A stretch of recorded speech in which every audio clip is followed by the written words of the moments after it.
Selamat pagi saudara-saudara, saya senang dapat bertemu dengan saudara walaupun kita bertemu secara online seperti ini. Harapan saya dan doa saya, saudara dan keluarga saudara di dalam kondisi yang sehat-sehat selalu. Hari ini kita belajar dari firman Tuhan dalam 2 Timotius 2 ayatnya yang ke-9 dan ke-10 saudara-saudara. Saya beri judul hari ini, di dalam penjara namun tidak terpenjara. Mari kita baca bersama-sama saudara-saudara. Karena pemberitaan Injil inilah aku menderita, malah dibelenggu seperti seorang penjahat. Tetapi firman Allah tidak terbelenggu. Karena itu aku sabar menanggung semuanya itu bagi orang-orang pilihan Allah, supaya mereka juga mendapat keselamatan dalam Kristus Yesus dengan kemuliaan yang kekal. Kita dapat melihat bahwa ketika surat ini ditulis, Paulus menulis bahwa dia sedang di dalam penjara, dan dia mengatakan dia dibelenggu sama seperti seorang penjahat. Bahkan mungkin situasi jauh lebih buruk daripada itu. Ada kemungkinan Paulus menghadapi kematian karena hukuman penjaranya itu. Saudara, hari ini mungkin kita tidak menderita seperti Paulus. Mungkin kita tidak berada di dalam penjara dan dibelenggu seperti Paulus. Namun mungkin kita saat ini kehidupan kita terbatas seperti di dalam penjara. Mungkin ada sebagian daripada kita yang udah lebih daripada 2 minggu harus tinggal di rumah. Anak-anak kita juga nggak bisa kemana-mana, mereka tinggal di rumah, mereka nggak bisa kemana-mana, menjalani kehidupan yang hampir sama seperti penjara. Walaupun di penjara mungkin kita nggak bisa mesen makanan ya saudara-saudara, tapi keadaan kita penuh dengan keterbatasan seperti di dalam penjara. Kita tidak bisa berinteraksi dengan teman-teman kita nggak bisa kumpul di restoran, kita nggak bisa mengadakan pesta, saudara-saudara. Seolah-olah kita ini penuh dengan keterbatasan seperti di dalam penjara. Tapi mari kita belajar hari ini melalui kehidupan Paulus. Bagaimana di dalam kehidupan yang ada di dalam penjara, kehidupan Paulus tetap bisa Tuhan pakai untuk kemuliaan nama Tuhan. Paulus mungkin terbelenggu pada saat itu, tapi penjara dan belenggu tidak bisa menghentikan pelayanan Paulus. Hal pertama yang saya ingin kita belajar bersama-sama yaitu di tengah-tengah keterbatasan, di tengah-tengah situasi yang sepertinya di dalam penjara, masih ada pekerjaan yang Tuhan hendak nyatakan, masih ada rencana Tuhan yang besar yang tidak dapat dibatasi oleh apapun. Mungkin kita bertanya, gimana mungkin masih ada rencana Tuhan di tengah-tengah hal seperti ini? Saudara, Tuhan itu paling canggih melakukan mujizat, melakukan sesuatu yang besar di tengah-tengah masalah, saudara-saudara. Di dalam Yohanes 9 ayat 2 dan 3, murid-murid bertanya kepada Tuhan Yesus, Tuhan, orang buta ini dosanya siapa orang ini bisa buta? Apakah dosa daripada orang tersebut atau dosa orang tuanya? Seringkali ketika ada masalah, kita mulai bertanya ini salahnya siapa. Ketika terjadi kejadian hari ini, mungkin kita bertanya ini mungkin salahnya pemerintah, kurang cepat tanggap. Mungkin ini salahnya siapa yang kurang baik dalam pengelolaan. Mungkin ini salah negara tertentu yang menyebabkan penyebaran ini terjadi. Tapi saudara, percayalah bahwa saat ini terjadi semua atas kehendak Allah. Tuhan nggak kaget dengan semuanya ini. Tuhan tahu bahwa ini akan terjadi, saudara-saudara. Tuhan juga tidak sedang menunjuk ini salahnya siapa. Tapi inilah yang menjadi perspektifnya Tuhan. Yaitu di dalam Yohanes 9 ayat 3, Yesus menjawab, ini bukan salahnya dia, bukan salah orang tuanya.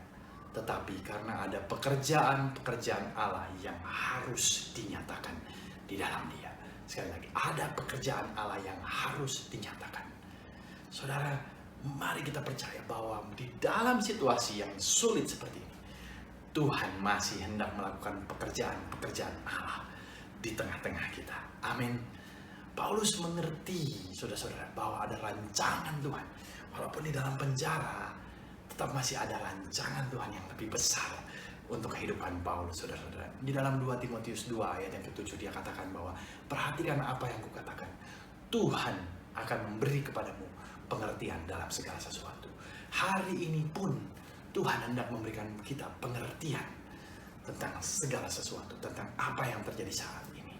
Kita perlu percaya bahwa di dalam situasi yang sulit, di dalam kehidupan yang terbatas, tidak leluasa ini, masih ada rancangan pekerjaan Tuhan di tengah-tengah kehidupan kita.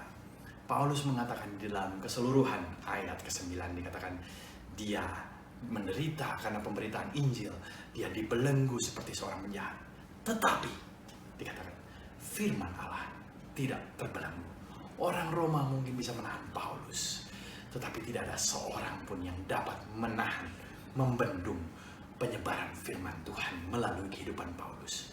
Pengaruh yang Paulus lakukan pada saat itu dari dalam penjara begitu besar, bahkan menyebar luas, melewati jauh dari tembok penjara pada saat itu. Paulus tidak menjadi orang yang pasif ketika dia berada di dalam penjara, tapi dia menjadi orang yang begitu produktif ketika dia berada di dalam penjara. Inilah dampak kehidupan Paulus di dalam penjara, saudara-saudara. Yang pertama, Paulus bisa mengajar gereja yang ada di Roma. Karena pada saat itu orang masih bisa datang untuk mengunjungi Paulus. Dan dia masih menggunakan saat-saat seperti itu untuk mengajar gereja di Roma. Paulus masih memuridkan orang. Ada seorang yang bernama Onesimus di dalam kitab Filemon. Di dalam kitab Filipi, Paulus menyaksikan bagaimana seluruh istana dan semua orang yang dia kenal tahu bahwa dia ada di dalam situ karena Yesus Kristus. Artinya Paulus membagikan tentang Yesus Kristus kepada setiap orang yang dia temui. Bahkan dia menuliskan surat kepada 4 gereja, yaitu yang ada 4 surat yang dia tulis, yaitu kitab Filemon, kitab Efesus, kitab Filipi, dan kitab Kolose, saudara. Bayangkan, di tengah-tengah dalam kondisi yang dalam penjara, dia bisa menulis 4 kitab, saudara. Paulus masih memberikan semangat dan membangun pemimpin next generation, yaitu Timotius, dengan menulis surat 1 Timotius dan 2 Timotius, bahkan dari dalam penjara. Saya percaya tuh, firman Tuhan tidak bisa dibatasi pada saat ini, saudara. Di dalam 2 minggu ini, gereja melakukan service online. Dan kita lihat sendiri bahwa gereja, firman yang disampaikan di gereja tidak lagi terbatasi oleh dinding gereja, tapi bisa tersiar jauh keluar daripada dinding gereja. Dimanapun orang, di pelosok-pelosok Indonesia mereka bisa mendengar. Siapapun bisa mendengar, kapanpun mereka bisa mendengar. Yesaya 55 ayat 11 mengatakan, firmanku yang keluar dari mulutku tidak akan kembali kepadaku dengan sia-sia. Artinya firman yang tersebar ini tidak akan kembali dengan sia-sia, akan melaksanakan apa yang Tuhan kehendaki dan akan berhasil dalam melakukan apa yang disuruh oleh Tuhan. Saudara, hari ini dunia dikuasai oleh begitu banyak ketakutan. Tapi marilah saudara, kita isi dunia ini dengan firman Tuhan. Virus ini mematikan. Virus ini memutuskan pengharapan orang. Virus ini membuat orang menjadi sakit. Tapi mari kita sebarkan firman Tuhan yang tidak bisa dibendung ini. Karena firman Tuhan ini membawa kehidupan, menyembuhkan orang, memberikan pengharapan, meneguhkan iman orang yang mendengarnya. Di tengah-tengah kesulitan, keterbatasan kita masih bisa melihat pekerjaan Tuhan dinyatakan. Itu yang pertama. Yang kedua, di tengah keterbatasan, kita punya kesempatan untuk bekerja sama menjadi partnernya Tuhan untuk menyatakan pekerjaan Tuhan. Bagaimana kita bisa mengambil kesempatan ini, saudara? Yang pertama, kita bisa memberkati orang lain, saudara-saudara. Ada seorang jemaat yang kehilangan pendapatannya. Tapi ketika dia kehilangan pendapatannya, itu tidak menghentikan dia untuk memberkati orang lain. Bahkan dia mengambil komitmen untuk mengirimkan makanan kepada teman-teman yang dia tahu kehilangan pendapatan. Dia berpikir di tengah-tengah keterbatasannya, bagaimana dia bisa memberkati orang lain. Yang kedua, kita bisa membangun orang lain, kita bisa mengencourage orang lain, saudara-saudara. Dikatakan kita dapat message orang, saudara. Saat ini kita nggak harus keluar biaya untuk telepon menghubungi orang. Kita bisa message orang melalui WhatsApp, saudara. Dan kita bisa bangun mereka, kita bisa menguatkan iman mereka, saudara-saudara. Kita bisa berdoa untuk orang lain, saudara-saudara. Setiap hari jam 9 malam kita mengambil komitmen untuk berdoa bersama-sama.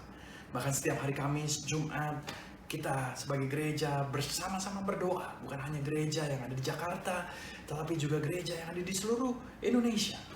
Mari saudara, kita sama-sama meluangkan waktu kita berdoa untuk seseorang. berdoa untuk bangsa ini. Kita mungkin bisa menaruh senyum ke dalam kehidupan orang lain. Atau kita bisa membangkitkan semangat, gairah seseorang, saudara. Saya dengar ada orang yang sembuh daripada penyakit COVID-19 ini, saudara. Dan dia katakan bahwa bukan hanya sekedar obat yang membantu dia bisa sembuh, tetapi ada motivasi yang diberikan oleh perawat-perawat, orang-orang petugas medis untuk mendorong dia agar dia percaya dia bisa sembuh. Mari saudara, kita bisa minta anak-anak kita mungkin menggambar sesuatu, menuliskan ucapan, dan kita bisa kirimkan ke rumah sakit untuk orang-orang yang sedang mengalami sakit ini, saudara, agar mereka bisa diberikan pengharapan, mereka bisa dibangkitkan gairahnya bahwa mereka bisa sembuh, saudara. Mungkin kita bisa menghubungi teman-teman kita yang sedang di front line, menghubungi mereka, saudara. Bagaimana kita bisa menunjukkan apresiasi, support bagi mereka. Mungkin kita berikan mereka cemilan yang mereka suka, cemilan favorit mereka. Kita kirim ke tempat di mana mereka berada, bisa membangkitkan senyum dan semangat mereka, saudara. Ini bukan saatnya kita untuk takut. 2 Timotius 1 ayat 7 mengatakan Allah tidak memberikan kepada kita roh ketakutan, tetapi roh yang membangkitkan kekuatan, kasih, dan ketertiban. Saya tidak mengatakan kita harus langsung keluar, kita tetap harus tertib, saudara-saudara. Tapi di tengah-tengah ketertiban kita, dikatakan roh yang ada di dalam kita bisa membangkitkan kekuatan, bisa membangkitkan kasih. Saudara, roh yang di dalam kita bisa bagikan kepada orang lain, dan itu membangkitkan kekuatan bagi orang lain. Paulus ada di dalam penjara, tetapi roh yang bekerja di dalamnya tidak bisa dipenjara, saudara. Tapi roh yang di dalamnya bekerja bahkan keluar daripada penjara. Tahukah saudara apa yang dilakukan Paulus? Memiliki dampak bukan hanya pada saat itu, bukan hanya minggu itu, bukan hanya bulan itu, bukan hanya tahun itu. Tapi dampak yang Paulus bawa bisa kita rasakan sampai hari ini. Penyebaran Injil yang Paulus lakukan, dampaknya bisa kita rasakan. Surat-surat yang ditulis oleh Paulus bisa kita rasakan sampai hari ini.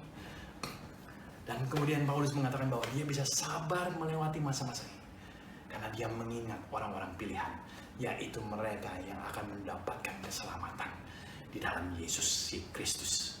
Kalau kita bisa sabar melewati ini semuanya, saudara-saudara, kalau kita ingin sabar melewati ini semuanya, kita harus memiliki pemikiran bahwa inilah waktunya akan ada orang-orang yang bisa diselamatkan melalui penyebaran Injil.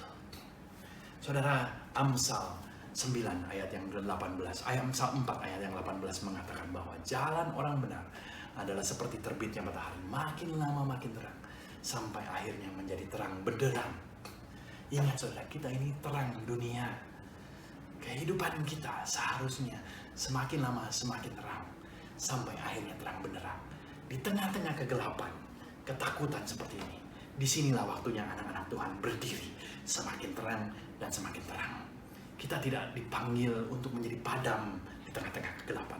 Kita dipanggil untuk semakin terang di tengah-tengah situasi seperti ini. Dan firman mengatakan jika orang melihat bahwa cahayamu bercahaya, terangmu bercahaya, ketika orang melihat terang kita bercahaya melalui perbuatan-perbuatan baik kita, mereka akan memuliakan Tuhan. Bukankah ini visi daripada gereja kita? Untuk menghormati Tuhan, to honor God, untuk menghormati Tuhan. Mari saudara, ketika kita meresponi di tengah-tengah keterbatasan kita meresponi bahwa ada pekerjaan Tuhan dan kita mau mengambil bagian di dalam pekerjaan Allah untuk dinyatakan. Kita percaya pada akhirnya ada orang-orang yang bertobat dan nama Tuhan dimuliakan. Amin, saudara-saudara. Mari saudara, kita responi firman ini. Mari kita berdoa. Tuhan, kami bersyukur untuk firman hari ini. Pakai kami Tuhan di tengah keterbatasan kami, di tengah kemampuan kami Tuhan yang terbatas ini. Pakai kami untuk bisa menyatakan pekerjaan di tengah-tengah dunia pada saat ini Tuhan. Kami percaya kami ini bisa dipanggil untuk menjadi terang Tuhan. Biarlah terang kami semakin terang benderang, semakin terang seperti di siang hari Tuhan Yesus. Terima kasih ya Bapa, terima kasih untuk firman ini. Di dalam nama Tuhan Yesus kami berdoa mengucap syukur. Saudara, bila saudara pada saat ini mengalami ketakutan, kekhawatiran, atau apapun yang saudara rasakan pada saat ini, saudara bisa mengirimkan permintaan doa saudara melalui Instagram, Facebook, dan website kami. Saudara, Biarlah firman ini memberkati saudara. Tuhan Yesus memberkati.